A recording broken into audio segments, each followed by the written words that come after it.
Ever feel like the world's kind of buzzing with change? Like something huge is happening? Yeah, totally. Well, you're not alone.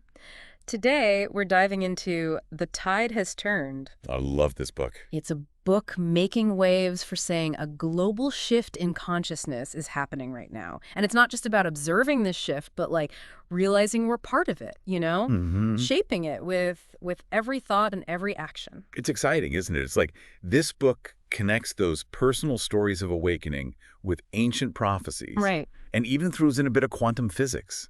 Whoa. It's wild. It's like it's building a bridge between those spiritual moments Yeah. and the science behind how reality actually works. Totally. Like taking seemingly random pieces of a puzzle, Right. ancient wisdom, personal experiences, scientific breakthroughs, and seeing how they all fit together Right. to reveal this bigger picture of a conscious awakening. And that's what makes this deep dive so cool, right? It's not just about what's going on out there, Mm. but also within each of us. It's a nudge to look at our own lives, thoughts, beliefs from a fresh perspective. Ready to jump in? Absolutely. The book dives right in, suggesting humanity is like on the brink of a massive consciousness shift.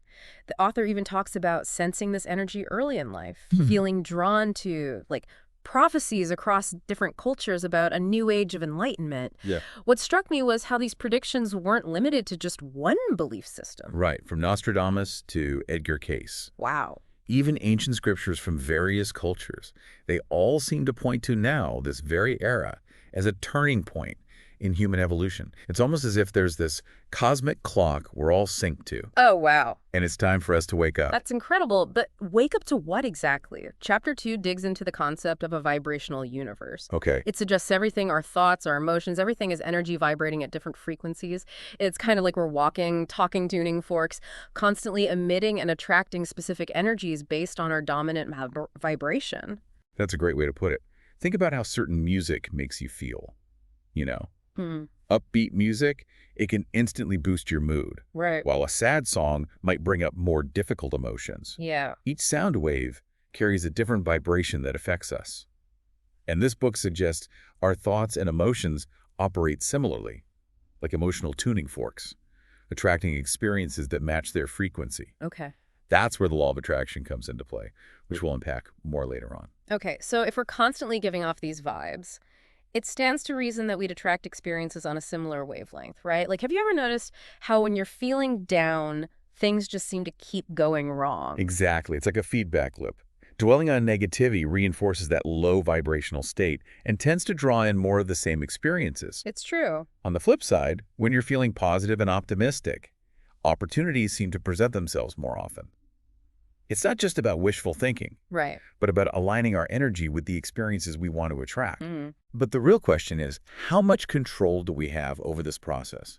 How much can we actually influence our thoughts and therefore our vibes? I'm glad you asked. That's where chapter 3 gets really interesting. It delves into this fascinating concept called neuroplasticity. Okay. That's the brain's ability to rewire itself based on our thoughts and experiences. Right. So you're telling me we're not stuck with the same old brain wiring. Nope. We can actually change it. That's huge. It is huge. Yeah. Every time we have a thought, we strengthen certain neural pathways in the brain. Yeah. If those thoughts are predominantly negative, those pathways become like well-worn grooves. Oh, like a habit almost. Exactly. But, and this is the empowering part, if we consciously choose to focus on positive, uplifting thoughts. We start carving new grooves, right? We change our dominant vibration and begin to attract better feeling experiences. It's like upgrading our internal software Yes. to create a whole new reality. Precisely. But let's be honest. Sometimes our minds can feel like a whirlwind of thoughts. How do we even begin to manage that constant chatter? I was just thinking the same thing. It can feel like trying to herd cats sometimes. Right. But the book suggests a few practical techniques. It mentions things like mindfulness meditation. I've dabbled in meditation, and let me tell you, trying to quiet my mind is no easy feat. I hear you. It's a practice, and it takes time. Yeah. But even a few minutes of mindful breathing or focusing on the present moment can make a difference. And it's not the only tool in the box. The book also talks about the power of positive affirmations, Okay. consciously choosing empowering statements to counteract those negative thought loops we all have. I've always been a bit skeptical of affirmations, but if we think of them as tools for rewiring those neural pathways. It becomes less about wishful thinking and more about intentional neural restructuring. You're literally retraining your brain to focus on the positive. Now that's a perspective shift. Okay, so we're starting to manage the mental chatter, but what about those deeply ingrained beliefs? The ones that whisper, you're not good enough, or you'll never achieve that. Oh, yeah. Those feel so real. How do we even begin to address those? Those are the tricky ones, right? They often operate on autopilot, lurking beneath the surface. The first step is simply becoming aware of them. Once we can identify them, we can start to challenge and reframe them. So let's say we're getting a handle on our thoughts, starting to clean up those limiting beliefs. Yeah. What's next on this vibrational journey? Chapter 4 tackles a big one, transcending duality. This is the idea that our world is built on opposites, good, bad, light, dark, love, fear.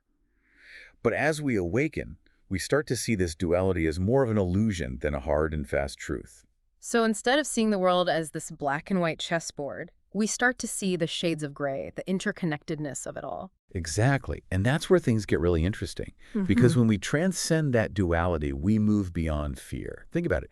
Fear thrives in that space of separation, doesn't it? Yeah. When we see ourselves as separate from others, from the world, even from our own potential, that's when fear takes root. That makes so much sense. We get caught in those comparisons of better than or less than instead of realizing we're all part of this intricate, interconnected dance. Exactly. And as we awaken to our interconnectedness, as we start to see that divine spark within ourselves and everyone around us, fear naturally begins to dissolve. This is where it gets really exciting because now we're not just talking about personal transformation, but a fundamental shift in how we relate to the world and each other. It's like we're expanding our circle of compassion to include, well, everything. Absolutely. And that's precisely what the next chapter dives into. Sure. This idea of unconditional love as the fundamental frequency that connects us all. And this isn't just some fuzzy feeling, but a powerful force that has the potential to create a ripple effect throughout the world. Okay, I can already feel the skeptics raising their eyebrows. We're talking about love, actual love, as the driving force behind this global shift in consciousness. How does the book support such a bold claim? Well, it grounds this concept by sharing the author's personal experiences.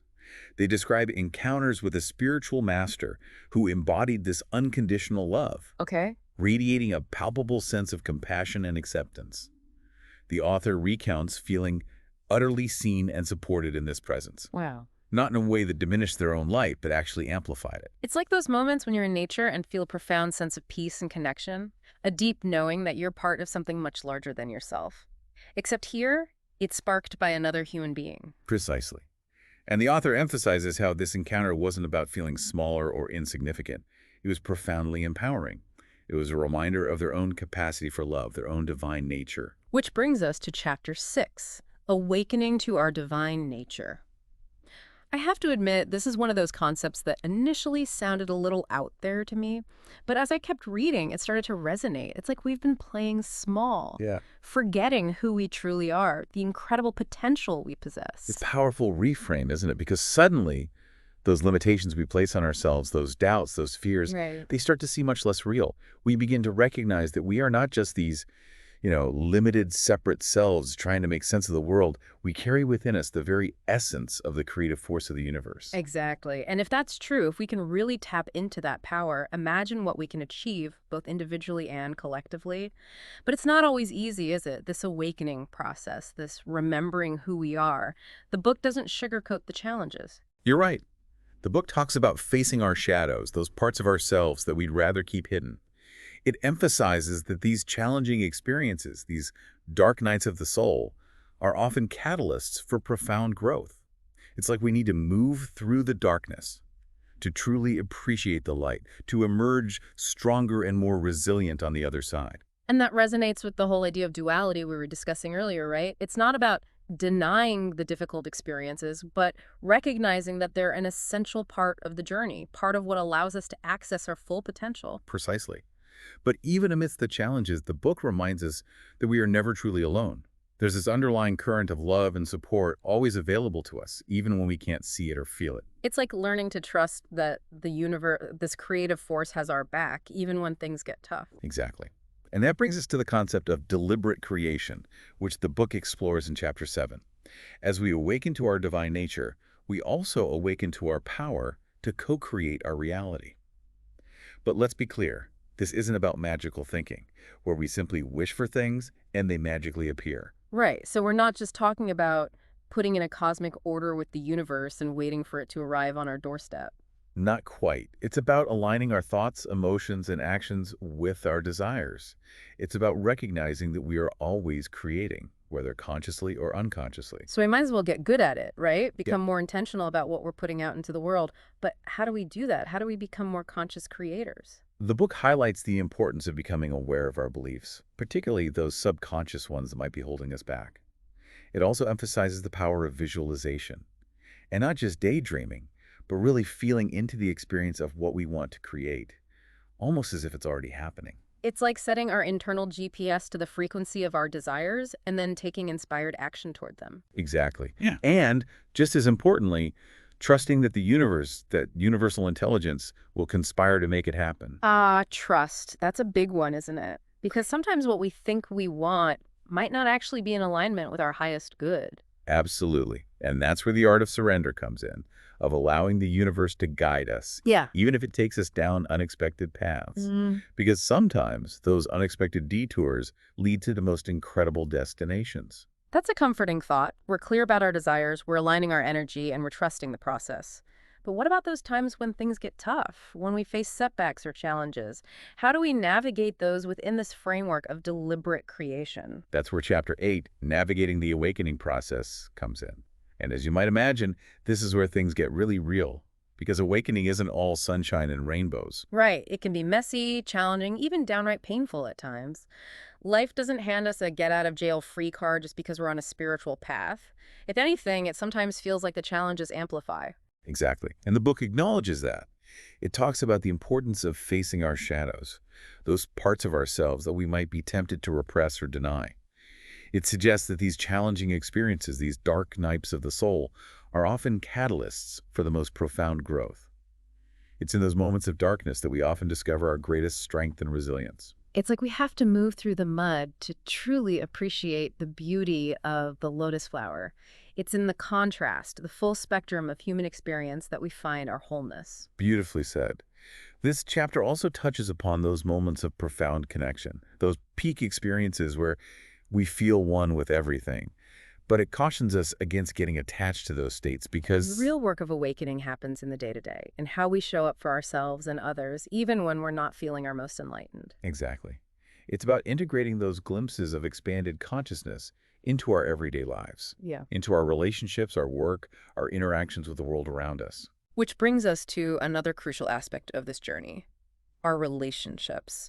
So we're talking about relationships through the lens of this new paradigm, this vibrational reality where we're all connected. Right. What shifts in that kind of world? Well, the book suggests our relationships become less about seeking something outside ourselves. Okay. Validation, completion, security, Right. and more about shared growth and co-creation. Mm-hmm. Instead of two halves trying to make a whole, it's more like two whole individuals choosing to embark on a journey together. It's like we're shifting from a scarcity mindset to one of abundance. Yes. Even in how we approach relationships. It's not about needing someone to feel complete, but choosing to share our completeness with another. Exactly. And as we awaken to our own divine nature, we start to see that same spark in everyone else, Right. making it harder to hold on to judgments or resentments. Mm. We begin to recognize that everyone is on their own journey, Yeah. navigating their own unique set of challenges and triumphs. It's like we're upgrading our relationship software, learning to connect on a heart-to-heart level with more compassion and understanding. But that doesn't mean sweeping challenges under the rug, right? Right. Authenticity is key in this new paradigm. Mm. The book talks about learning to speak our truth with compassion, Mm-hmm. but also really listening to understand, not just to respond. Yeah. It's about creating a safe space for open and honest communication where both people feel seen and heard. That makes me think about how we relate to the planet and all living creatures, not just other people. That's a perfect segue to Chapter 10, Honoring All of Life, Ooh. a new global perspective. This is where the book really drives home this concept of interconnectedness. Okay. It's not just a nice idea, it's a scientific fact. Right. We are part of this intricate web of life, and our actions have ripple effects throughout the entire system. It's not even about saving the planet as if we're somehow separate from it. It's Yeah. about recognizing we are the planet. We are intrinsically connected to nature, and when we harm the environment, we harm ourselves. Precisely. And that brings us to a fascinating intersection between science and spirituality, which the book explores in Chapter 11, The Quantum Reality. Science meets spirituality. Quantum physics is like this mind-blowing realm where reality is far stranger and more interconnected than we ever imagined. It's true. Concepts like superposition, where particles can exist in multiple states at once, Right. and entanglement, where particles can influence each other instantaneously across vast distances, those start to sound a lot like those spiritual teachings on oneness and interconnectedness. It's as if science is finally catching up with what mystics have been saying for centuries. Right. And the implications of that are huge, especially when you consider the role of the observer in quantum experiments. Remember that famous double-slit experiment? The one that shows how the act of observation can actually influence the behavior of matter. It's like our consciousness plays an active role in shaping reality. Exactly. And that brings us right back to the power of our thoughts, intentions, and beliefs. It's not just a New Age concept. It seems to be woven into the fabric of reality itself. So how do we tap into that power more consciously? How do we become more intentional participants in this quantum reality? The book dives into practices like meditation in Chapter 12. Meditation and practices for heightened awareness. Meditation used to feel a bit intimidating, like something only yogis in caves could do. But the way this book presents it, it's really just about quieting the mind, even for a few minutes, and connecting with that deeper awareness that's always present. Exactly. And there's so many different approaches to meditation. It's not about finding the right way, but about experimenting and discovering what works best for you. And it's not just sitting on a cushion in silence, right? The book talks about mindful walking, spending time in nature, even journaling as practices for cultivating awareness. Absolutely. It's about bringing that quality of presence into our everyday activities. As we cultivate awareness, we start to see the world differently. We notice synchronicities. We tap into our intuition. We become more sensitive to energy. It's like we're upgrading our perceptual software, becoming more attuned to the subtle nuances of this vibrational reality. And as we integrate these practices into our daily lives, we start to embody that awakened consciousness that this book is all about. Which brings us to the final chapter 13 conclusion. Embracing the limitless you. What a perfect way to end our depth dive. Isn't it? It's like the author is reminding us that this journey, this exploration of consciousness, Yeah. it's not about reaching some final destination. It's about embracing the limitless potential within each of us. And recognizing we're not alone on this journey. We're all in this together, co-creating a new paradigm of love awareness and interconnectedness. If this deep